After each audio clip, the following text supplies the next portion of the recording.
السلام علیکم۔ آج ہم پاک 301 میں لیکچر نمبر 28, 29 اور 30 کو ڈسکس کریں گے۔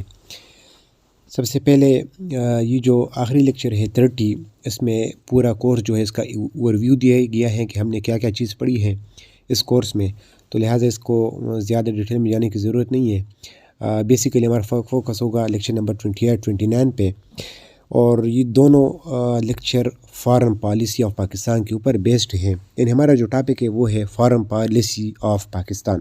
سب سے پہلا کوشچن یہاں سے آتا ہے کہ what is mean by foreign policy? Foreign policy سے کیا مراد ہے؟ فارن پالیسی سے مراد ہے کہ فارن کنٹری، باہر والی کنٹری کے ساتھ ریلیشن قائم کرنا، اس عمل کو فارن پالیسی کہتے ہیں۔ جیسے کہ پاکستان کے ریلیشن ہے چائنا کے ساتھ، یا سعودی عربیہ کے ساتھ، یا مختلف ملکوں کے ساتھ۔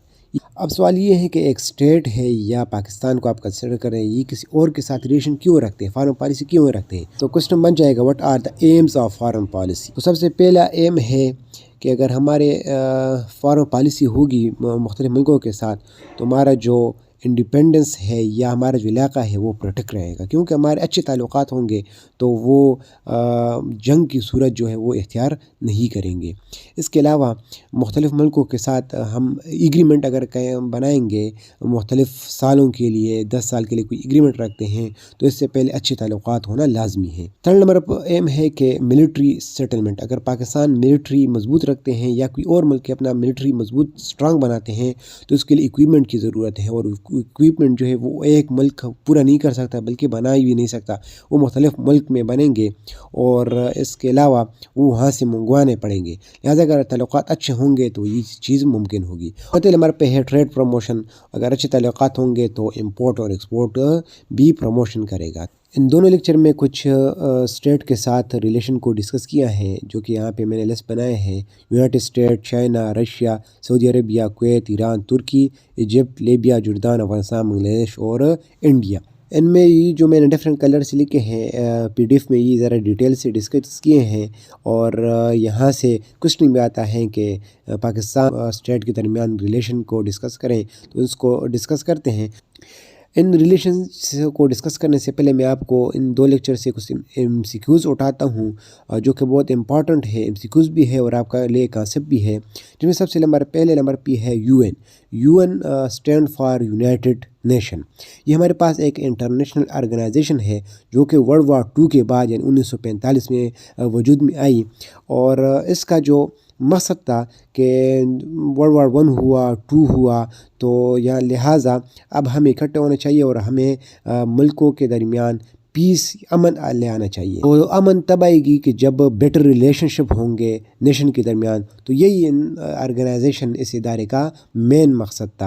اور پاکستان نے یونائٹڈ نیشن کو 30 ستمبر 1947 کو جوائن کیا، تو یہ MCQs کے پوائنٹ آف ویو سے بہت زیادہ امپورٹنٹ ہے۔ دوسرے نمبر پہ ہے OIC، organisation of Islamic conference. یہ ہمارے پاس لارجسٹ مسلم فارم ہے، یا آپ کہہ سکتے ہیں کہ لارجسٹ مسلم آرگنائزیشن ہے۔ اگر آپ پورے ورلڈ میں دیکھیں تو جو UN ہے وہ لارجسٹ آرگنائزیشن ہے، اور اس کے سیکنڈ نمبر پہ OIC ہے۔ اور اگر آپ مسلم ورلڈ میں دیکھ لیں تو جو سب سے لارجسٹ آرگنائزیشن فارم ہے وہ OIC ہے، اور اس میں تقریباً 51 مسلم نیشن ہے۔ OIC کا جو فرسٹ کانفرنس ہوا تھا وہ ربط میں 1969 میں ہوا تھا، اور سیکنڈ کانفرنس جو تھا وہ لاہور میں ہوا تھا 1974 میں۔ اور OIC کا مقصد تھا کہ جو مسلم ممالک ہے یا اسٹیٹ ہے ان کو یونائٹ کیا جائے، متفق کیا جائے۔ تھرڈ نمبر پہ ہے RCD، ریجنل کوآپریشنل ڈیولپمنٹ۔ یہ بھی ایک تحریک ہے جو کہ سب سے پہلے پاکستان، ترکی اور ایران نے سائن کیا تھا جولائی 1964 میں، اور یہ تین ممالک تو میں خود PTI سے یاد کرتا ہوں، P سے پاکستان، T سے ترکی اور I سے ایران۔ ادارے کا مقصد تھا کہ اکنامک ڈیولپمنٹ کی جائے، کہ کیسے ایک اکنامی ہمارے ملکوں کی اکنامی ڈیولپ کرے گی، اور اس میں کام بھی ہوا اس مقصد پہ 1985 تک، اور 1985 کے بعد اس کا نام چینج ہوا، اور جو کسی مقصد کے بیس پہ رکھا گیا وہ تھا ECO، اکنامک کوآپریشنل آرگنائزیشن۔ اور پھر بعد میں یہ جو میں نے آپ کو ممالک مشن کیا انہوں نے بھی RCD یا آپ کہہ سکتے ECO کو جوائن کیا۔ یہ جو آپ سلائڈ دیکھ رہے ہیں دیم سیکورٹی کے لحاظ سے بہت زیادہ امپورٹنٹ ہے، اور اس میں جو یہ آپ کو ایبریویشن نظر آ رہے ہیں اس کے فل فارم آپ کو یاد رکھنے ہیں اور ڈیٹس وغیرہ، اور یہاں سے آپ کے امید ہے بہت سارا کانسیپٹ بھی بنا ہوگا۔ اس کے بعد کچھ ریلیشن کو دیکھتے ہیں۔ سب سے پہلے دیکھتے ہیں چائنا، پاکستان اور چائنا کا ریلیشن کیسا ہے، تو اس سے زیادہ تر کوسچن آتا ہے کہ ہم کہہ سکتے ہیں کہ بہت زیادہ ڈیکیڈ سے ایک فرینڈلی ریلیشن ہے ان کے درمیان، اور پاکستان نے چائنا کو UN یونائٹڈ نیشن میں بھی اور اس سے باہر بھی سپورٹ کیا ہے، اور دونوں ممالک کے درمیان بہت سے ایریا میں کلوز ریلیشن شپ ہے۔ فار ایگزامپل اگر اکنامک ڈیولپمنٹ کی جائے، industrialisation, defence, science and technology, environment and trade وغیرہ، ان سیکشن میں بہت زیادہ کلوز ریلیشن شپ ہے۔ دوسرے نمبر پہ ایران کو دیکھتے ہیں، اور یہ کوسچن کے لحاظ سے اور MCQ کے لحاظ سے بھی اہم ہے۔ ایران فرسٹ اسٹیٹ تھا جس نے سب سے پہلے پاکستان کو ریکگنائز کیا تھا، تسلیم کیا تھا، تو یہ پوائنٹ آپ کو یاد رکھنا ہے۔ اور اس کے علاوہ جو سب سے پاکستان بننے کے بعد جو سب سے پہلا جس شخص نے وزٹ کیا تھا پاکستان کو، وہ بھی ایران کا ہی کنگ تھا، اور یہ دونوں ممالک SINTO RCD اور ECO کے ممبر ہیں۔ پاکستان اور انڈیا کے درمیان جو جنگ ہو رہے تھے 65 71 آپ لے لیں، اس میں بھی ایران نے پاکستان کو سپورٹ کیا تھا، اور پاکستان نے جو ایرانین کو بھی ویلکم کیا تھا ایرانین ریولوشن میں، جو کہ فروری 1979 میں ہوا۔ اس کے علاوہ مارچ 1997 میں ایران کا پریزیڈنٹ رافسنجانی نے وزٹ کیا پاکستان کو، اور اس کے علاوہ دسمبر 2002 میں خاتمی نے بھی پاکستان کو وزٹ کیا۔ تو ان سارے پوائنٹ سے لگ رہا ہے کہ پاکستان اور ایران کے بہت زیادہ کلوز اور فرینڈلی ریلیشن ہے۔ آخر میں دیکھتے ہیں انڈیا کو۔